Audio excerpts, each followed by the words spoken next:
మా అందరికీ నమస్కారం. మీరందరూ ఛాంపియన్స్. వాస్తవంగా నేను ఏనాడు ఐఐటికి అన్నిటికి నేను వెళ్తానని ఊహించలా. మనకి అది అవుదులే, వేరే యూనివర్సిటీస్కి వెళ్తే బెటర్ అని నేనైతే అనుకున్నా. కానీ ఈరోజు మీరు కష్టపడి బాగా చదివి మీ వెనకాలన్న తల్లిదండ్రులు గర్వంగా నవ్వుతూ సాధించారు. అందుకే మిమ్మల్ని అందరినీ ఈరోజు ఛాంపియన్స్ అని పిలుస్తున్నా.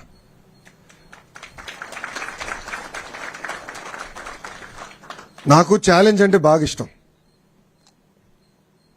బాబు గారు అంటే చంద్రబాబు నాయుడు గారు గౌరవ ముఖ్యమంత్రి వర్యులు నేను ప్రత్యక్ష రాజకీయాలు పోటీ చేయాలనుకున్నప్పుడు ఈజీ కాన్స్టిట్యున్సీస్ ఉన్నాయి, ఈ నియోజకవర్గాలకు వెళ్ళి నాకు ఈజీ అవుతుంది, నీకు ఈజీ అవుతుందని చెప్పారు. నేను తీసుకోవాలా. ఎప్పుడు గెలవని నియోజకవర్గం నాకు ఇవ్వండి, పోటీ చేస్తా, గెలుచుకుని వస్తానని చెప్పాను. ఆనాడు ఓడిపోయా. 2019లో నేను ఓడిపోయా. 5,300 పైచిలకు ఓట్లతో ఓడిపోయా. కానీ ఓడిపోయిన రోజు దగ్గర నుంచి మన ఎన్నికలయ్యే వరకు అంటే 5 సంవత్సరాలు అక్కడనే కష్టపడ్డా, అక్కడనే పోరాడా, ఒక ఛాలెంజ్ తీసుకుని ఎట్టి పరిస్థితుల్లో మళ్ళీ గెలవాలి అన్న లక్ష్యంతో పనిచేశా. నేను విద్యాశాఖ మంత్రి అవుతున్నానని న్యూస్లో వచ్చినప్పుడు ఎంతో మంది నాకు ఫోన్ చేశారు. ఎందుకు సార్ అంత కాంప్లికేటెడ్ శాఖ, ఐటీ ఇండస్ట్రీస్ ఎన్ని ఈజీగా ఉంటాయి, మీరు అదే తీసుకోండి, ఇది మీకు కష్టమైన పని అని చెప్పారు. కానీ నేను ఒప్పుకోలా. ప్రజల జీవితంలో ఒక మార్పు తీసుకురావాలి, కష్టపడాలి, మనలాంటి యువకులు కీలకమైన శాఖలో ఉండాలి, యువత ఎదుర్కొంటున్న సమస్యలు నేను నేరుగా తెలుసుకునే పాదయాత్రలో. అందుకే కష్టమైన శాఖ నేను తీసుకుంటాను, ఒక ఛాలెంజ్గా తీసుకుంటానని ఆనాడు నిర్ణయించా. ఇది మీ అందరికి ఎందుకు చెప్తున్నానంటే జీవితంలో మనకు అనేక పరీక్షలు పెడతాడు దేవుడు, అన్ని రకాల పరీక్షలు పెడతాడు, కానీ జయించే శక్తి కూడా మనకిస్తాడు. కలిసికట్టుగా మనందరం పోరాడితే ఎవ్రీథింగ్ ఇస్ పాసిబుల్. ఈరోజు మన ప్రభుత్వం ఒక లక్ష్యంతో పనిచేస్తుంది. పేదరికం లేని ఆంధ్ర రాష్ట్రం. రాబోయే 5 సంవత్సరాలు 20 లక్షల మందికి ఉద్యోగాలు కల్పించాలనేది ఒక లక్ష్యంగా పెట్టుకున్నాం. నేను ఇతర రాష్ట్ర మంత్రులతో మాట్లాడా, అమెరికాలో ఉన్న లెఫ్టినెంట్ గవర్నర్స్తో మాట్లాడా. వాళ్ళందరూ ఆశ్చర్యపోతున్నారు, ఇన్ని ఉద్యోగాలు మీరు చేయగలుగుతారా అని, తీసుకురాగలుగుతారా అని. గతంలో తీసుకొచ్చాం, మేము చూపించాం. గతంలో 5 సంవత్సరాల్లో దాదాపు 7 లక్షల ఉద్యోగాలు తీసుకొచ్చాం. సో ఒక లక్ష్యంతో పనిచేస్తున్నాం. దాంట్లో భాగంగా కేజీ నుంచి పీజీ వరకు విద్యలో సంస్కరణలు తీసుకురావాలి, మార్పు తీసుకురావాలి లక్ష్యంతో ఒక బాధ్యత నేను స్వీకరించాను. బాబు గారు ఎప్పుడు ప్రజల పరిపాలన ఉండాలని చెప్తారు.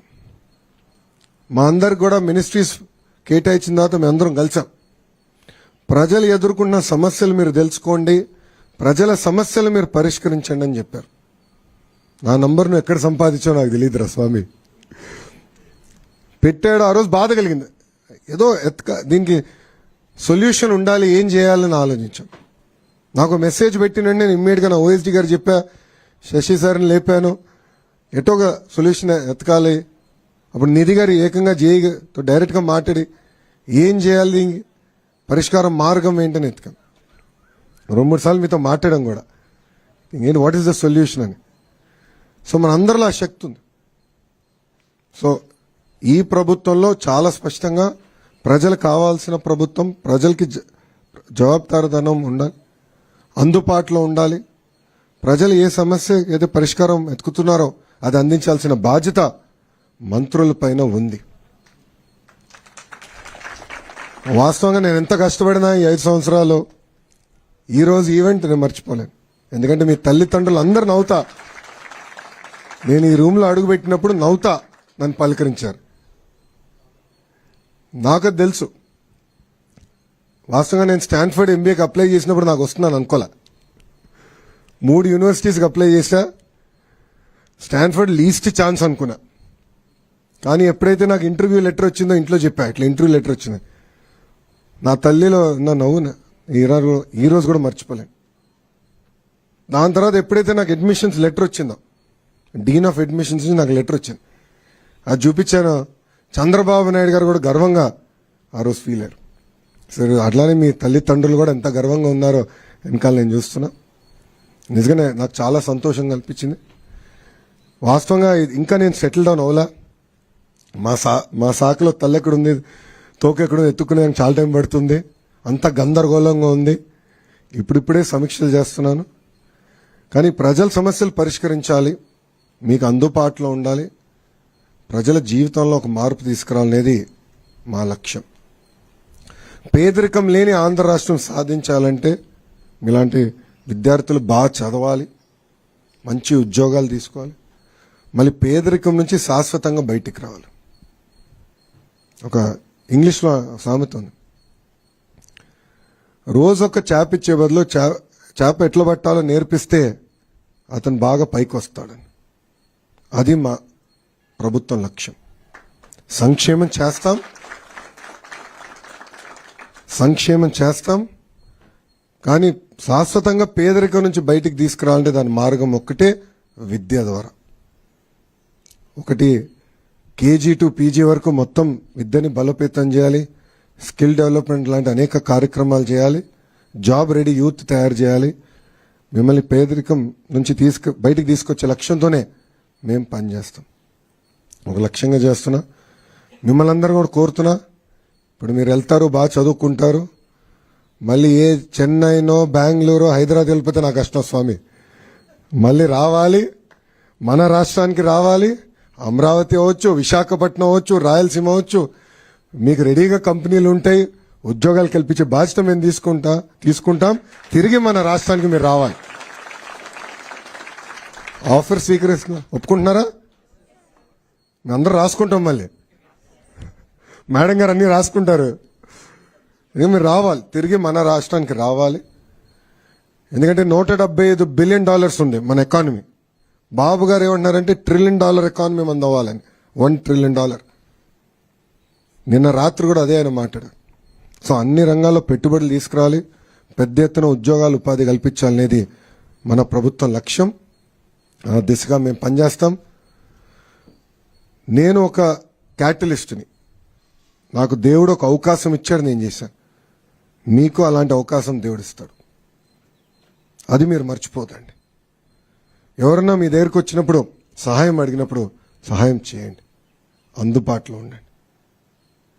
దేవుడు మనందరికీ ఆ బలం ఇచ్చాడు, నేను అదే నమ్ముతా. పరీక్షలు కూడా పెడతాడు, ఆ పరీక్షలు జయించే శక్తి కూడా మనకిస్తాడు దేవుడు.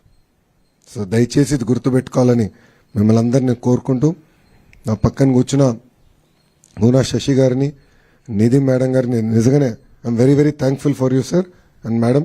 ఎందుకంటే వీకెండ్ అయినా పర్సనల్గా తీసుకున్నారు ఈ ఇష్యూ, పర్సనల్గా తీసుకుని, ఎందుకంటే మంత్రిగా నేను చెప్తాం ఒకే ఎత్తు, మళ్ళీ వాళ్ళు పని చేయాలి, కానీ కలిసికట్టుగా పనిచేశారు.